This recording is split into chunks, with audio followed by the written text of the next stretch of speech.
Hi viewers, welcome to our release home channel. நம்ம daily use பண்ணுற பொருட்களை எப்படிலாம் பயன்படுத்தலாம்ங்கிற ஒரு சில குறிப்புகளை தான் நம்ம இந்த வீடியோவில் நம்ம பார்க்க போகிறோம். அதுக்கு இந்த வீடியோவை நீங்கள் ஸ்கிப் பண்ணாமல் பாருங்கள். அப்போ தான் உங்களுக்கு முழுமையான விவரம் வந்து உங்களுக்கு கிடைக்கும். அதுக்கு முன்னாடி நம்ம ரிலீஸ் ஹோம் சேனலை சப்ஸ்கிரைப் பண்ணாதவங்க சப்ஸ்கிரைப் பண்ணிடுங்க. பக்கத்தில் பெல் ஐக்கானை கிளிக் பண்ணிக்கோங்க. இப்போ வீடியோக்குள்ளே போகலாம் வாங்க.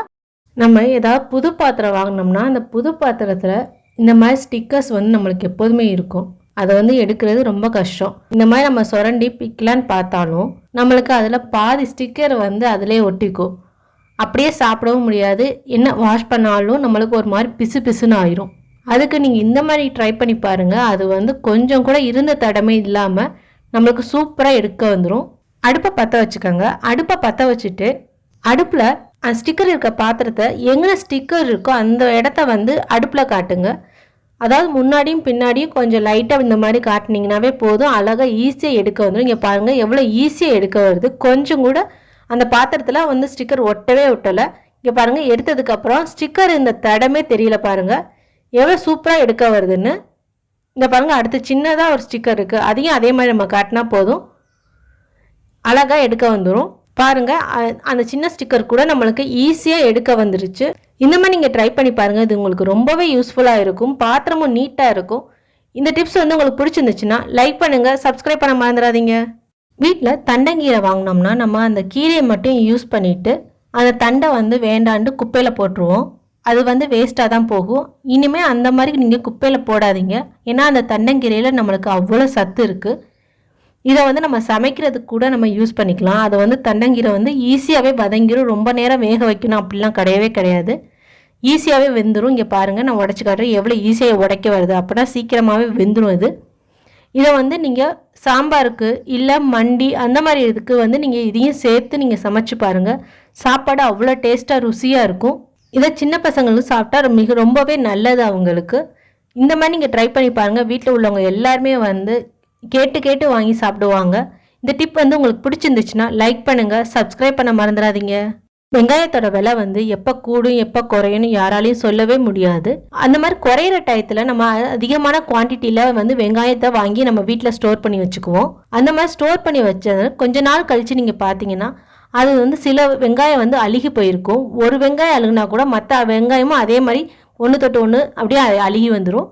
இல்லைன்னா அது வந்து உள்ளே காஞ்சு போயிட்டு உள்ளே ஒன்றுமே இல்லாமல் கூடு மாதிரி ஆயிரும். இந்த மாதிரி இல்லாமல் நீங்கள் எப்படி இந்த வெங்காயத்தை ரொம்ப நாளைக்கு நீங்கள் ஸ்டோர் பண்ணி வைக்கிறது தான் இப்போ பார்க்க போகிறோம். வெங்காயத்தை இப்படி எடுத்துட்டு மேலே உள்ள வேஸ்ட்டான தோலை வந்து இந்த மாதிரி உரிச்சுக்கோங்க. இந்த மாதிரி ஒன்றோட ஒன்று ஒட்டியிருந்தாலும் இந்த மாதிரி தனித்தனியாக உரிச்சு நீங்கள் போட்டுக்கோங்க.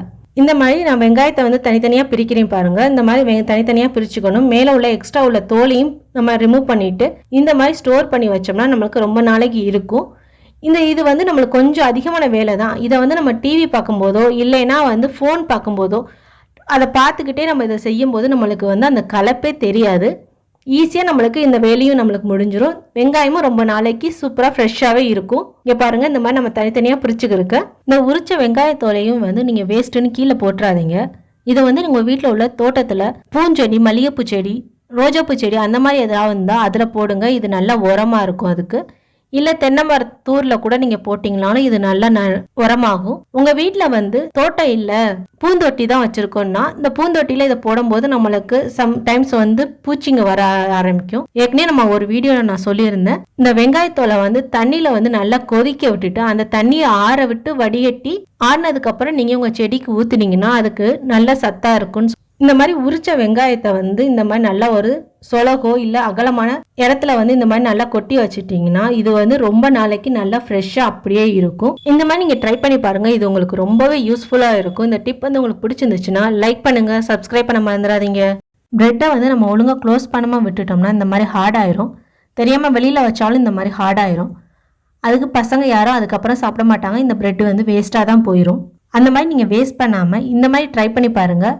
அது எகெயின் நம்மளுக்கு ரொம்ப சாஃப்டாக சூப்பராக ஆயிரும். அது வேற ஒன்றும் இல்லை. தோசைக்கல் இந்த மாதிரி எடுத்துக்கோங்க. தோசைக்கல் எடுத்துகிட்டு ஒரு நல்ல காட்டன் துணியை வந்து எடுத்துடுங்க. அதை வந்து லைட்டாக தண்ணியில் நனைச்சி நல்லா புழிஞ்சிடணும். சுத்தமாக அதில் தண்ணி இருக்கணும், ஆனால் ஈரப்பதம் மட்டும் இருக்கணும். நல்லா புழிஞ்சுக்கோங்க.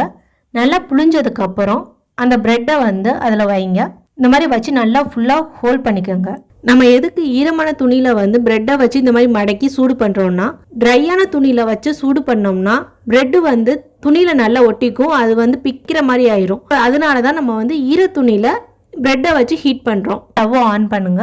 ஸ்டவ்வை ஆன் பண்ணிவிட்டு ப்ரெட்டை வந்து க்ளோஸ் பண்ணியிருக்க அந்த காட்டன் துணி தோசைக்கல்ல வச்சு 2 சைடுமே நல்லா ஹீட் ஆகிற மாதிரி நீங்கள் நல்லா வைங்க.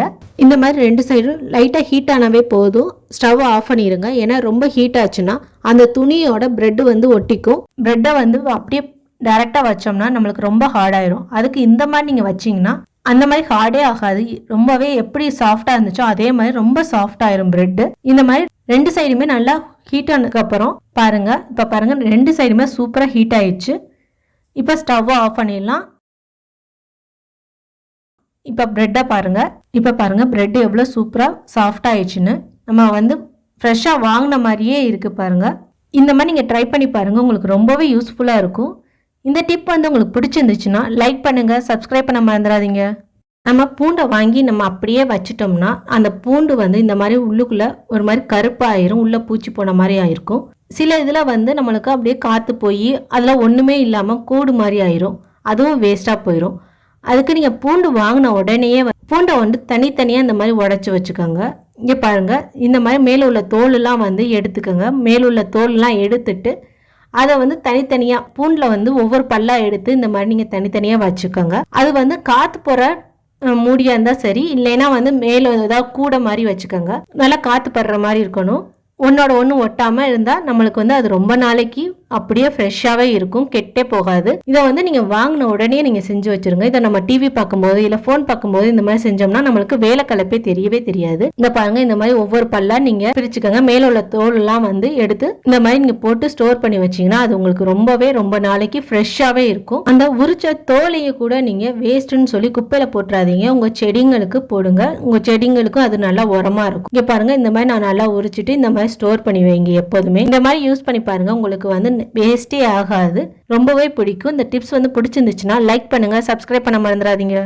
பருப்பை வந்து நம்ம என்னதான் வாங்கி பாதுகாத்து நல்லா டைட்டான கண்டெய்னர்ல ஸ்டோர் பண்ணி வச்சாலும் அதில் குட்டி குட்டி பூச்சிலாம் வந்துடும். அது வந்து நம்ம என்ன பண்ணாலும் அந்த பூச்சியை வந்து போகவே முடியாது. அதுக்கு இந்த மாதிரி நீங்கள் ட்ரை பண்ணி பாருங்க. அந்த குட்டி குட்டி பூச்சிலாம் அந்த பருப்பில் வரவே வராது. நீங்கள் பருப்பை வாங்கிட்டு ஒரு கண்டெய்னரில் கொட்டிருக்குங்க, இல்லைன்னா ஒரு பெரிய அகலமான பாத்திரத்தில் கொட்டிக்கோங்க. கொட்டிட்டு அதில் லைட்டாக கொஞ்சமாக எண்ணெய் விட்டுட்டு நல்லா கலரி விட்டுக்கோங்க. கையிலையோ இல்லைன்னா ஏதாவது கரண்டி அந்த மாதிரி இதெல்லாம் வச்சு நல்லா எல்லா இடத்துலையும் ஸ்ப்ரெட் ஆகிற மாதிரி நல்லா ஃபுல்லாக கலரிடுங்க. ஃபுல்லாக கலர்னதுக்கு அப்புறம் எந்த கண்டெய்னரில் வேணால் நீங்கள் ஸ்டோர் பண்ணி வைக்கலாம். அந்த குட்டி குட்டி பூச்சிங்கிறது வரவே வராது. இந்த டிப் வந்து உங்களுக்கு பிடிச்சிருந்துச்சுன்னா லைக் பண்ணுங்க, சப்ஸ்கிரைப் பண்ண மறந்துடாதீங்க. இந்த டிப்ஸ்லாம் உங்களுக்கு பிடிக்கும்னு நினைக்கிறேன். பிடிச்சிருந்துச்சுன்னா நம்ம ரிலீஸ் ஹோம் சேனலை சப்ஸ்கிரைப் பண்ணிடுங்க. உங்கள் ஃப்ரெண்ட்ஸுக்கும் வந்து ஷேர் பண்ணுங்க. பக்கத்துல உள்ள பெல் ஐக்கானை கிளிக் பண்ண மறந்துடாதீங்க. தேங்க்யூ ஃபார் வாட்சிங்.